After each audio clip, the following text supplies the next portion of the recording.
इस सलोक का नक्शा 4 पड़ावों में है। सबसे आरंभ, युगों के आरंभ, अभी और आगे। चारों पर एक ही शब्द है, सच। गुरु नानक साहिब ये बात 4 बार क्यों कहते हैं? घर बदलते समय एक डिब्बे में मीरा को पुराना स्कूल कार्ड, पहली नौकरी का बैज और पिछले घर की चाबी मिली। कभी ये पूरी पहचान लगते थे, आज बीते पड़ाव। परिचय बदले तो मन आधार कहां रखे? जपुजी साहिब का यह आरंभिक सलोक गुरु नानक साहिब की रचना है। अंग 1 पर राग शीर्षक नहीं, आधार है गुरु ग्रंथ दर्पण। आद सच, जुगाद सच, है भी सच, नानक होसी भी सच।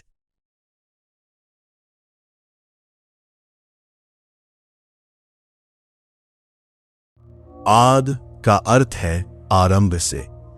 सच को यहां केवल सही बात या ईमानदारी न समझे। दर्पण इसे होंद वाला, अस्तित्ववान बताता है। इसलिए आद सच का भाव है अकाल पुरख किसी बाद के क्षण में बना नहीं, वहां आरंभ से ही मौजूद है। मीरा के कार्ड पर लिखी पहचान का आरंभ था, लेकिन परम मौजूदगी को वैसी सीमा नहीं बांधती। जुगाड़ को आज के जुगाड़ से न जोड़े। ये जुग और आज से बना है, युगों के आरंभ से। दूसरा सच कोई दूसरा सत्य नहीं, वही एक अकाल पुरख अब युगों के पूरे बहाव में देखा गया है। युग उठते हैं, बदलते हैं, मिटते हैं। उसकी होंद उन युगों पर टिकी नहीं। समय का दायरा बढ़ा, आधार वही रहा। अब सलोक वर्तमान में आता है इस समय मौजूद है, भी वर्तमान को पहले दोनों पड़ावों से जोड़ता है। तीसरा सच फिर वही होंद वाला अर्थ रखता है।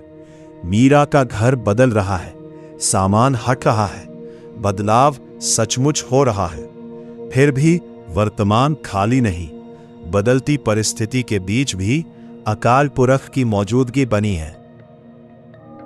नानक यहां संबोधन है। हे नानक, परमात्मा का 5वां गुण नहीं, होसी भविष्य की एकवचन क्रिया है। होगा, रहेगा। इसके बाद आया भी भविष्य को पहले पड़ावों से जोड़ता है, और चौथा सच उसी मौजूदगी को दोहराता है। इसका अर्थ ये नहीं कि हमारी हर योजना सफल होगी। समय आगे बढ़ेगा, लेकिन अकाल पुरख की मौजूदगी समाप्त नहीं होगी। चारों हिस्से जोड़े। हे नानक, अकाल पुरख आरंभ से अस्तित्ववान है, युगों के आरंभ से मौजूद है, अभी भी है और आगे भी रहेगा। सरल भाव, समय का पड़ाव बदलता है, अकाल पुरख की मौजूदगी उसके साथ शुरू या समाप्त नहीं होती। आरंभ, युगों के आरंभ, वर्तमान और भविष्य, 4 समय पड़ाव, एक निरंतर मौजूदगी। मीरा के डिब्बे पर लौटे। स्रोत अर्थ है अकाल पुरख चारों समय पड़ावों में निरंतर मौजूद है। डिब्बे की कहानी आज की हमारी सीख है, शब्दशः अनुवाद नहीं। इसका मतलब ये नहीं कि हर घटना सही है या दर्द को नकार दे। सीख बस इतनी है, किसी अस्थायी पहचान को अपनी पूरी और अंतिम सच्चाई न बना दे।